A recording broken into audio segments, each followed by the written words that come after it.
It was not the scream that startled them. It was the silence that followed. A sharp thud, muffled by old carpet and heavy chandeliers, echoed once through the grand spine of Primrose Court, and then nothing. Not a whimper, not a cry. Just the sound of clinking teacups continuing in the downstairs lounge, slightly off rhythm. Miss Marple, seated by the bay window with her half-knitted shawl, looked up calmly. She had felt something rather than heard it, an instinct she had come to trust. The kind of shift in air one remembers from wartime telegrams and footsteps that hesitate outside your door. It wasn't long before the commotion began. A chambermaid rushed in, face pale, voice cracking. "A girl's fallen, from upstairs, near the linen cupboard, 5th floor."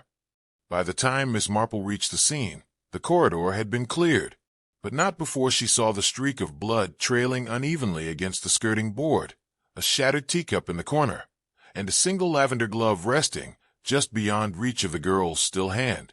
Lila, the room maid, had survived the fall. Just barely, but her mind had not yet returned. She lay unconscious, lips parted as if in the middle of a word, one leg twisted unnaturally. Mr. Peake, the hotel manager, stood near the stair rail, jaw set, fingers worrying his cufflink. She was on her way to turn down the beds. "Routine," he muttered to no one. "It's always routine until it's not." The police were called, of course, but not before Miss Marple had already begun collecting the pieces. Not the dramatic ones, bloodstains, screams, but the odd details others missed. The chipped edge of the banister, a faint scratch on the mirror, and the peculiar fact that the doors to room 503 and room 505 had both been closed, but only one showed fresh marks on the handle. No one mentioned room 411, not yet, but Miss Marple, ever precise in her noticing, had already clocked that its guest had not come down for tea, and that was unusual, especially for someone who had requested a wake-up call not 20 minutes before the fall. In the quiet hours that followed, guests whispered behind half-closed doors. Theories were passed along the hallways like folded napkins. A slip, a fainting spell, a bad heel. But Miss Marple, fingers lightly returning to her needles, thought only of one thing: the way Lila had reached out, not to catch herself, but as though she were being pulled back from something she shouldn't have seen. Not fallen, interrupted, and somewhere, just behind the charm and linens of Primrose Court, a secret had panicked. The following morning brought no clarity, only caution dressed in routine. The clink of breakfast trays, the distant hum of vacuuming on the 3rd floor, and the whisper of fresh linen being smoothed over old mattresses. At Primrose Court, the performance of order always resumed quickly. But beneath it, something shifted. Lila remained unconscious. The hospital report, read aloud by the constable in the breakfast lounge, confirmed a broken arm, a fractured ankle, and significant head trauma. Nothing stolen. No known motive. No witnesses. Just a girl, alone in a hallway that had, until yesterday, been perfectly safe. Miss Marple took her breakfast by the corner window, her toast untouched. She watched the 5th floor lift arrive and depart, never quite unloading what it carried. A door opened once and closed again too softly. She asked the waitress for an extra spoon. "Still rattled, are we?" the girl said with a nervous smile. Miss Marple returned the smile. "Only mildly. I was curious, was the girl fond of tea?" The waitress blinked. "Lila. Oh yes. Always made herself a little cup after the rooms were turned. Earl Grey. Said it helped her breathe." Miss Marple nodded slowly. A detail confirmed, because at the edge of the landing, beside the stairs, she had seen a teacup. Cold. Still half full. At 11, the residents were summoned quietly to the drawing room for a brief reminder on safety procedure, as Mr. Peake phrased it. Miss Chilton, in her usual mauve blouse, was the first to arrive. She looked composed, though her eyes flicked once to the far hallway and did not return. Major Wilton arrived soon after, his limp more pronounced than usual. He carried a newspaper folded beneath his arm, but did not read it. Instead, he watched the room as though waiting for someone to make a mistake. Miss Lyle came in last, her knitting in hand, her smile too tight to be natural. She chose the chair nearest the fire. "We're treating this as an accident," Mr. Peake said to the assembled guests. But please, do use caution near the fifth-floor corridor. The lighting has been unreliable of late." Miss Marple noted that no one asked about the girl's condition. No one expressed horror, only relief that the incident had occurred to someone else. Later that afternoon, Miss Marple took her usual walk past the service lift, where chambermaids often paused to chat. Lydia, the older of the two, wore gloves too thick for the weather and spoke in half-sentences. "It's not the first," she said, pretending to clean the brass railing. "Things go missing. Keys, bits of laundry, notes." "What kind of notes?" Lydia hesitated. "You didn't hear it from me, miss. But that girl, Lila, she kept a little notebook. Used to write down what she noticed. Harmless things. Who took their tea early? Who left late? What doors stayed locked too long?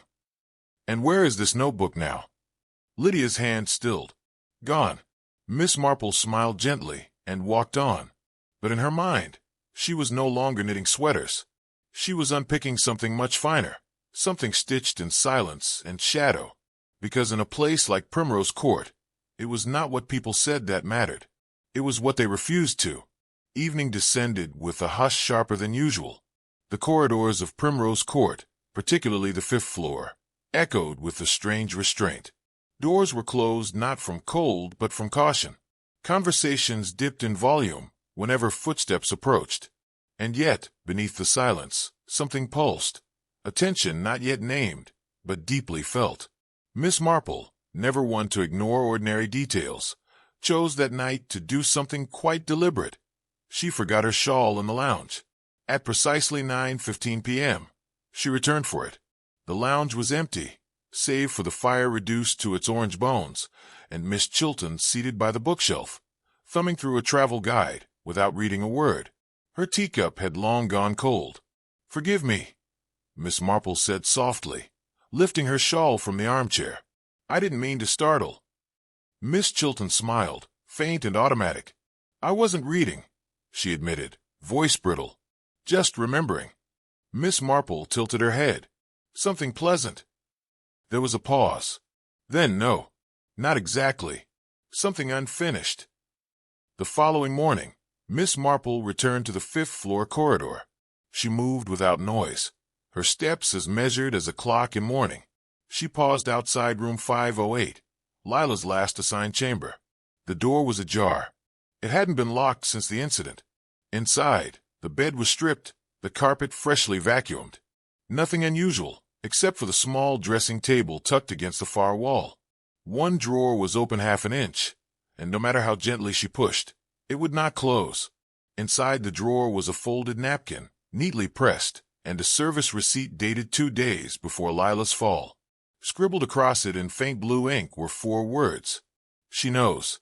She always knew. Miss Marple's fingers brushed the paper with careful reverence. The next clue came not from a resident, but from the staff kitchen. Lydia was there again, this time polishing silver with more energy than precision. She asked about room 510. Lydia whispered. Just before it happened, she asked if anyone had moved in lately. Had they? Miss Marple asked. No, but it was open last week. Fresh linen. Turned down bed. Then nothing. No one checked in.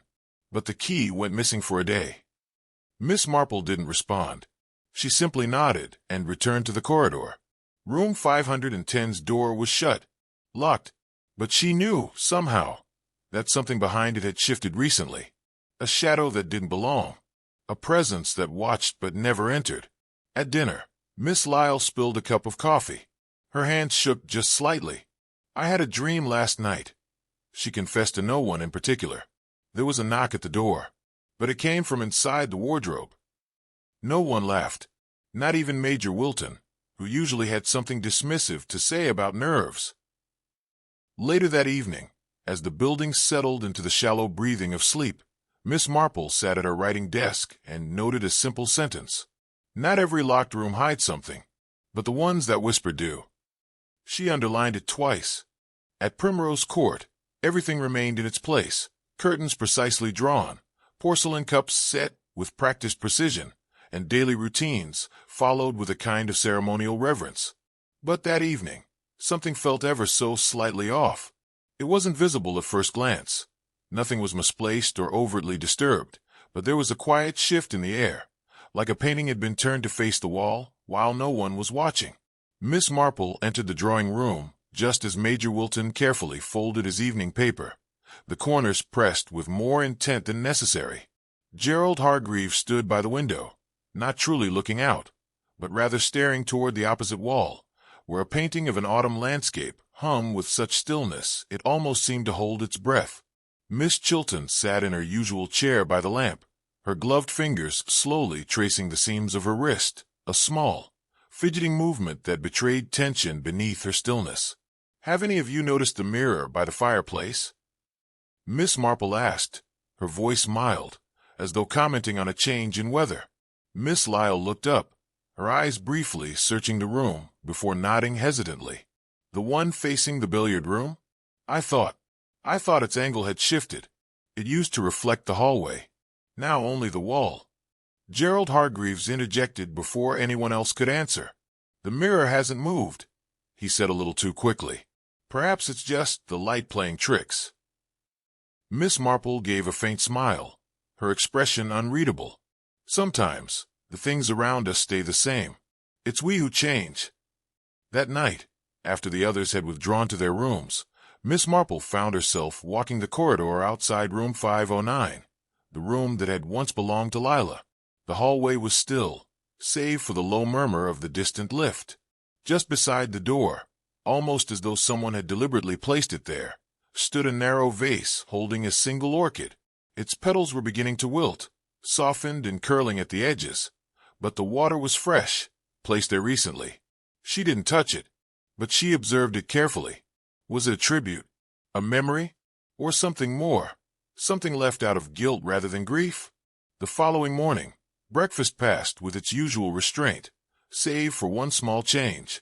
Mrs. Venn, who always asked for tea, requested coffee instead. Her hand trembled once as she lifted the cup to her lips, and Miss Marple, seated just opposite, noticed. She noticed everything. "Mrs. Venn," she asked gently, during a lull in conversation, "did Lila ever mention anything unusual to you? Anything about her room, perhaps, or that final evening?" Mrs. Venn looked up, startled, and for a moment her eyes emptied, as though memory had pulled something from her deeply. Then, after a pause, she answered in a low voice. She said she feared her reflection. She told me, when she looked in the mirror, something else looked back.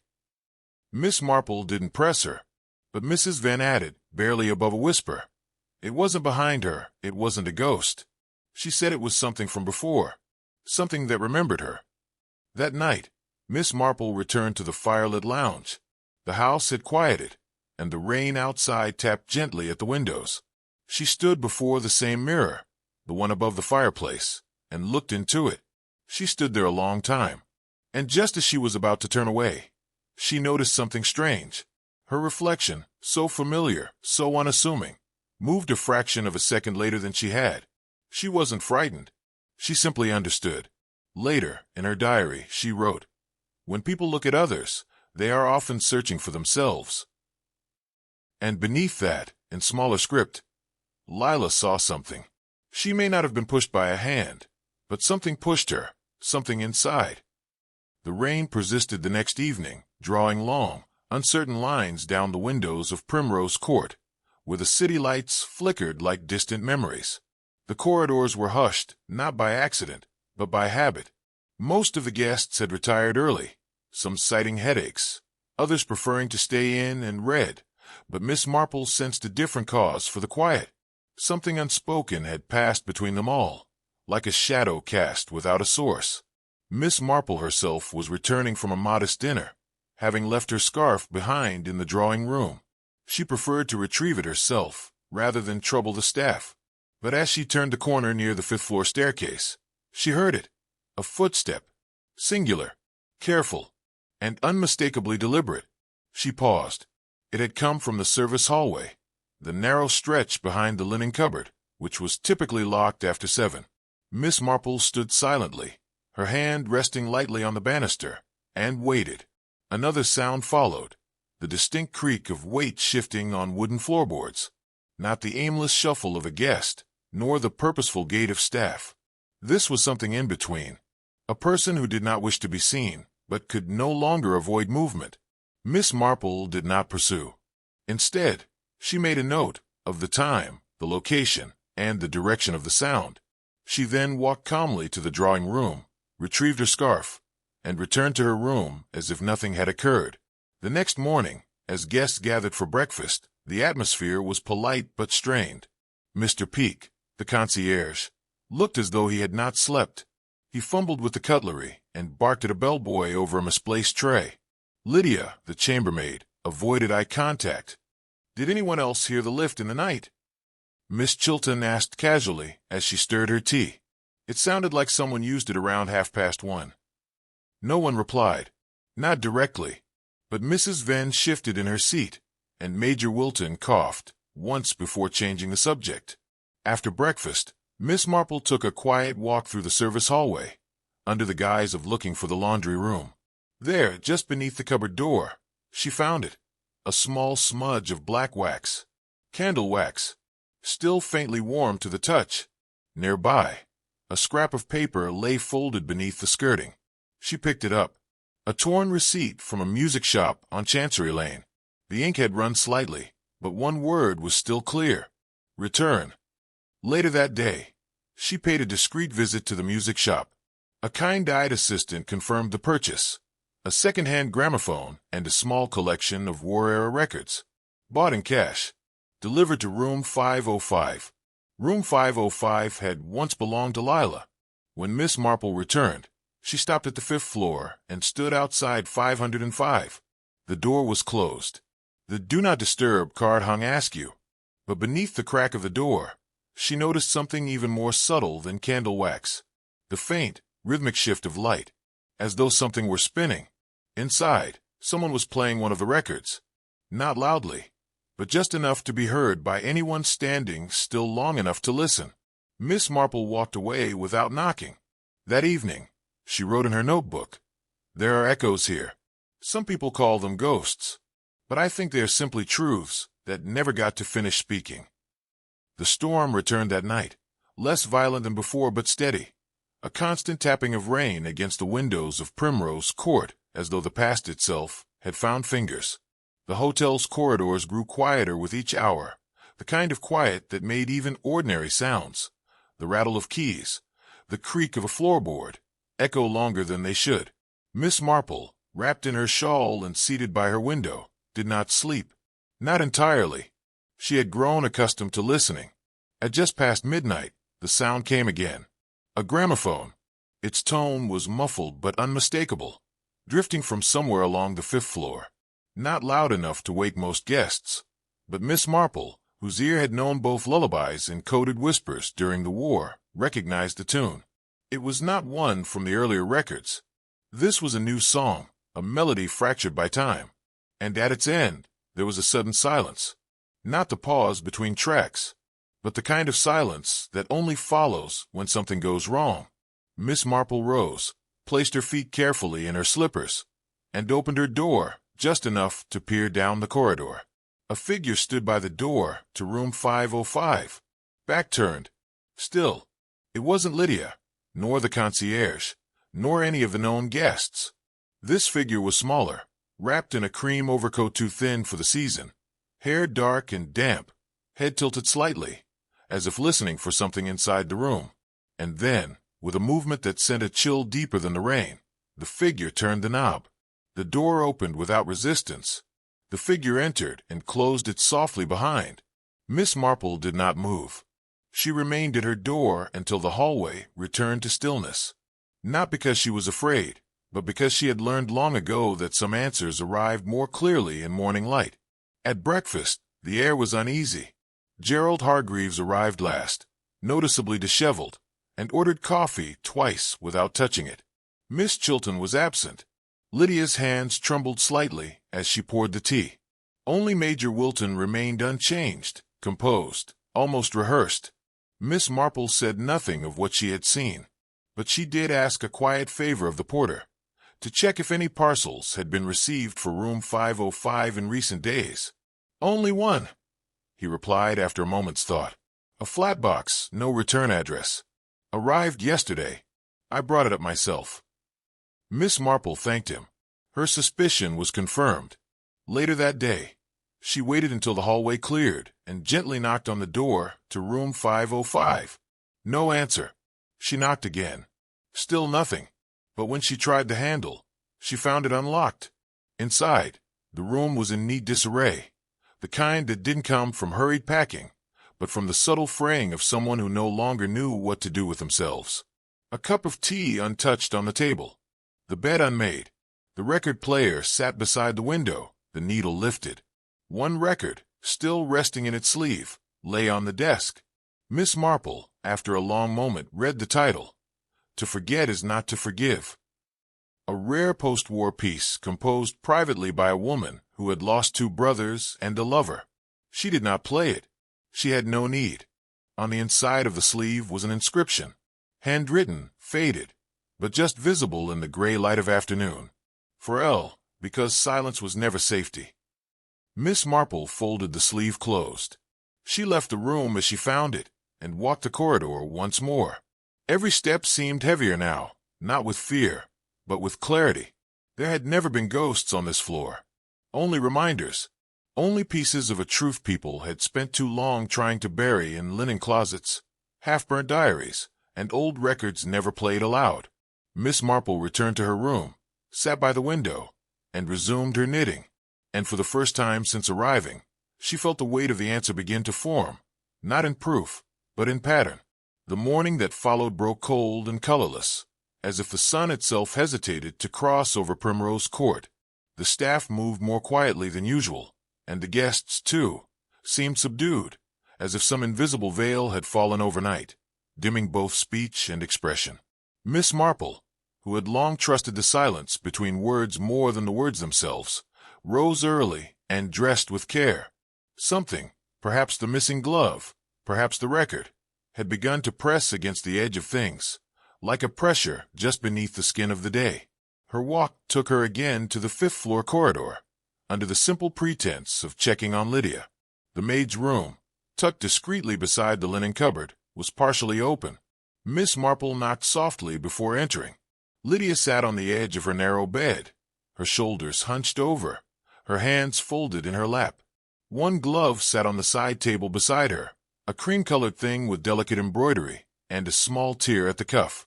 It had once been elegant, but now looked weary.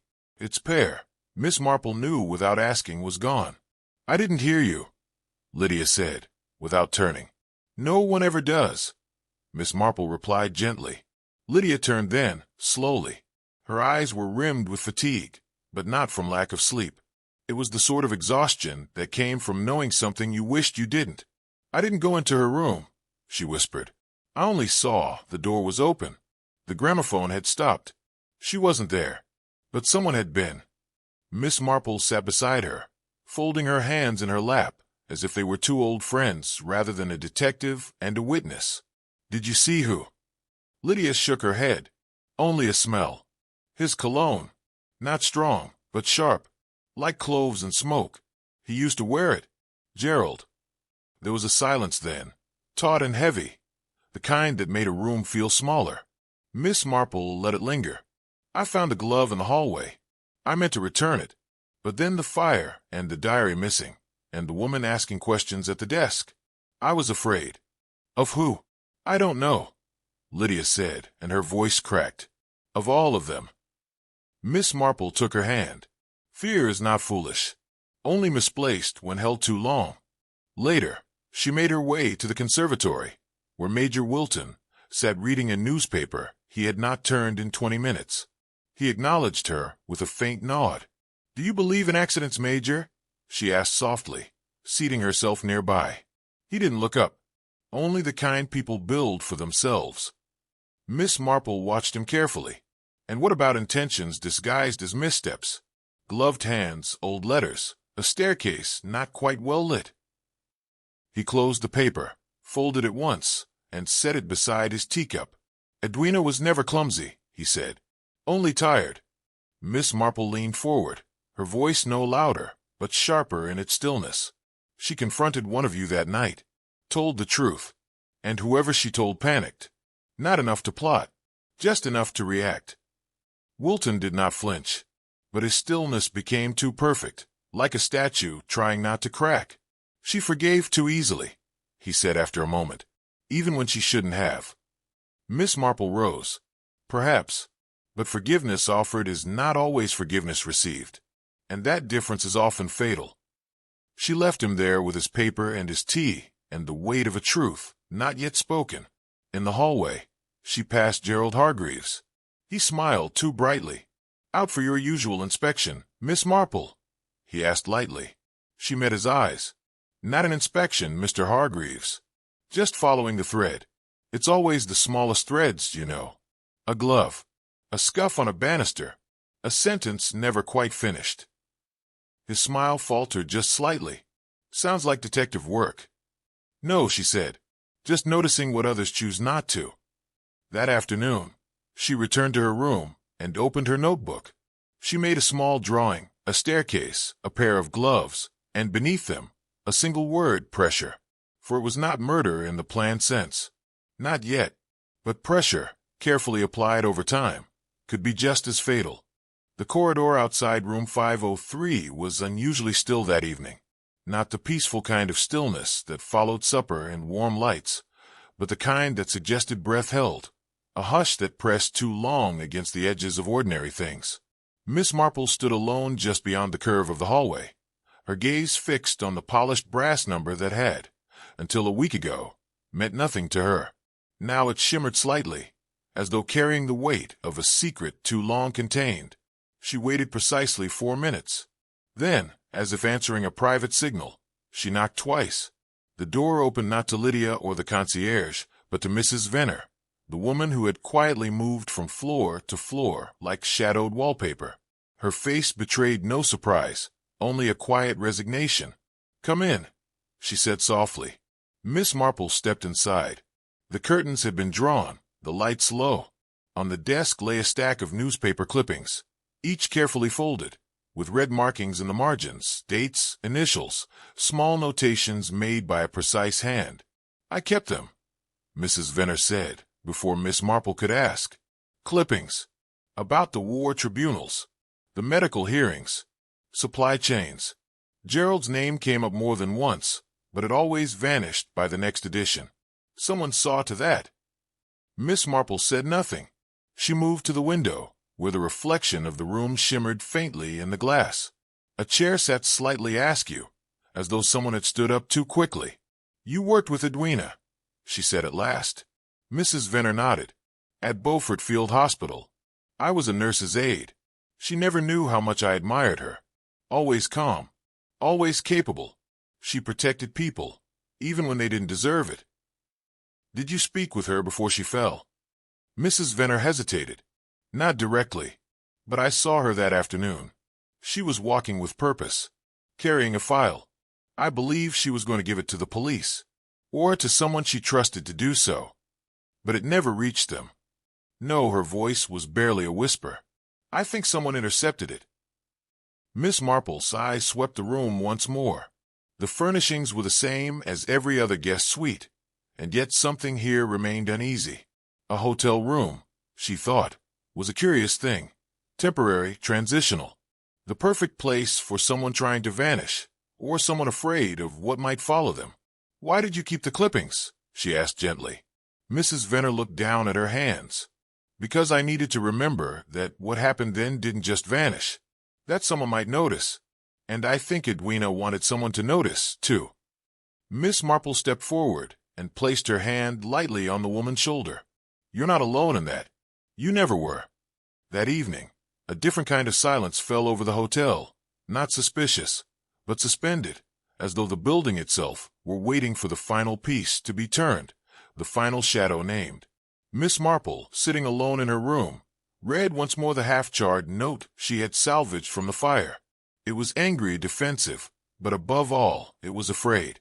Fear, she thought, often arrived dressed as pride, and pride had followed both Major Wilton and Gerald Hargreaves for decades, clinging like a second skin. Edwina had seen the cost of it, had chosen finally to shed it, and that decision, Miss Marple now understood, had been the one thing that could not be forgiven. She rose and went to her case.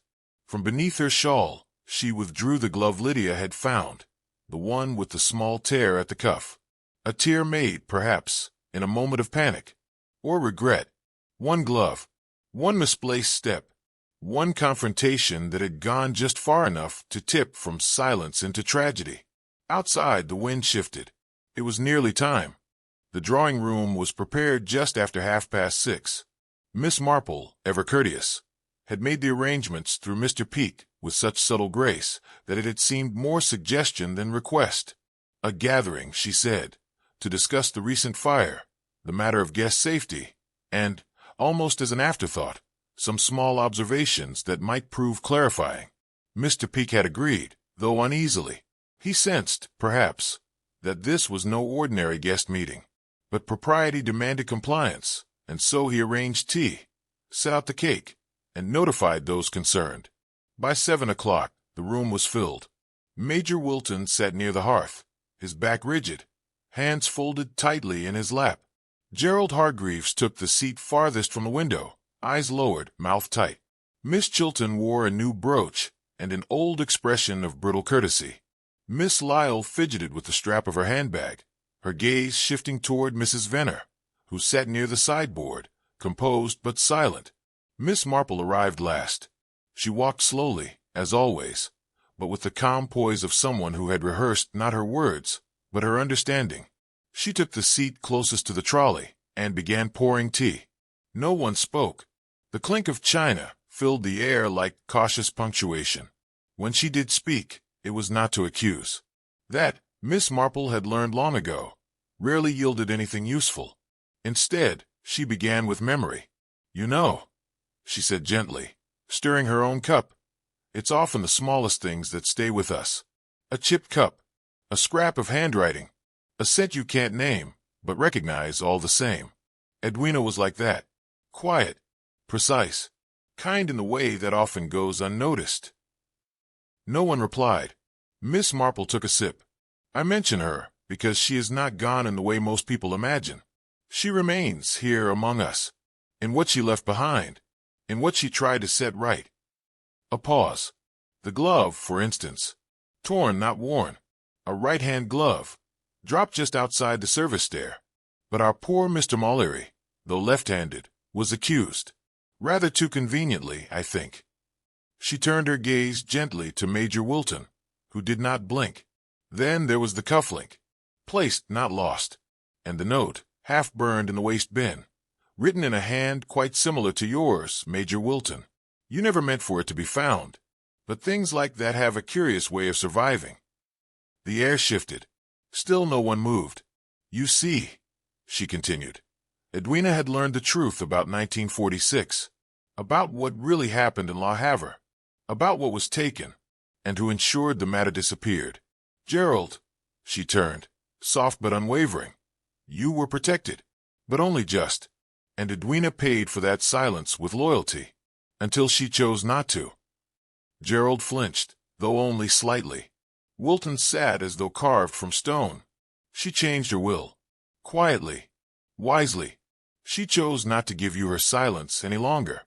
That's what frightened you both. Finally, Wilton spoke, his voice flat and distant. "She didn't threaten anyone." "No," Miss Marple agreed, "but she no longer protected you. And for men who build their peace on another's silence, that feels very much like a threat."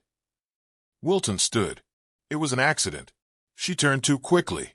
I tried to stop her. That's all." The room held its breath. "She was leaving," he said, softer now, "and I couldn't let her. Not after everything." Miss Marple stood slowly. Her voice was gentler than ever. "No one meant to kill her. I know that. But fear has its own weight, and pride its own poison." Wilton did not argue. Gerald remained seated, the mask of composure slowly crumbling. "She would have forgiven you," Miss Marple said to them both. "That's what you feared most. Not her anger, but her mercy, because it left you no excuse." A long silence followed. Then Gerald spoke, his voice hollow. "So what happens now?" Miss Marple folded her gloves in her lap. "That is no longer for me to decide. The inspector arrived within the hour. Wilton made no resistance. Gerald offered no defense. And when they were led away, there was no drama, only the quiet departure of men who had long since lost the right to look back. Miss Marple returned to her room with a single thought pressing gently on her mind. Sometimes justice was not the striking of a gavel or the clatter of handcuffs. Sometimes it was simply being seen. And Edwina, at last, had been seen. The morning after the arrests, a hush fell over Primrose Court, not one born of dread or gossip, but of something gentler. Closure, perhaps, or the solemn weight of things finally named. The breakfast trays were served with less ceremony. The staff moved quietly, glancing at the fifth floor as though it had become hallowed ground. But no one spoke of Edwina. Not directly. Her name lingered unspoken, like the last note of a hymn held just too long in memory. Miss Marple sat in her usual corner of the tea room, by the window where the lilacs, those stubborn, pale things, had finally begun to bloom. They had come late this season, almost too late, but they were here now, soft as breath, vivid against the glass.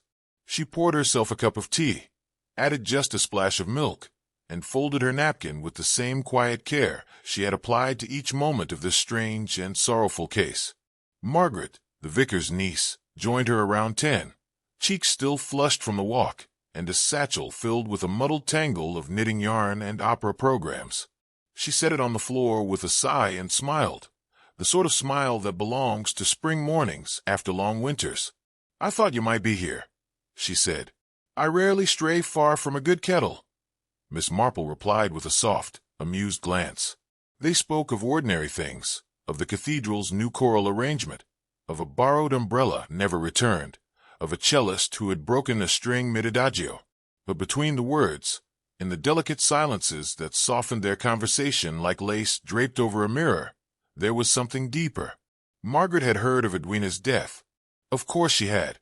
But like most people with sensitive hearts and careful minds, she did not ask questions with sharp corners. Miss Marple appreciated that. There are women, she had long believed, who listen not to respond, but to understand. And such women, in time, come to understand what truly matters. Later, alone in her room, Miss Marple folded away her knitting, for inches of plain and pearl that might, in time, become a shawl, perhaps for someone she had not yet met. She placed a ball of yarn into her valise, adjusted the handle of her handbag, and gave the room one final glance. The teaspoons on the tray still stood like soldiers.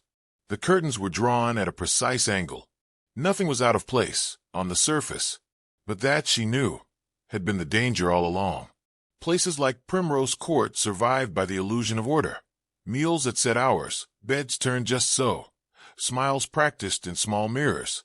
And in such places, even the most terrible truths could hide behind routine, until someone somewhere noticed the smallest thing out of place, a mark on a banister, a scent that didn't belong, a teacup with lipstick just slightly wrong, patterns like stitches, always unraveled from a single loose thread. Now the truth had been found, not paraded or punished, perhaps, but revealed. And Miss Marple, ever gentle and ever watchful, had done what she always did, not to change the world, but to help it notice itself again. She left her key at the desk. Mr. Peake, newly solemn, nodded respectfully. No words were exchanged. None were needed.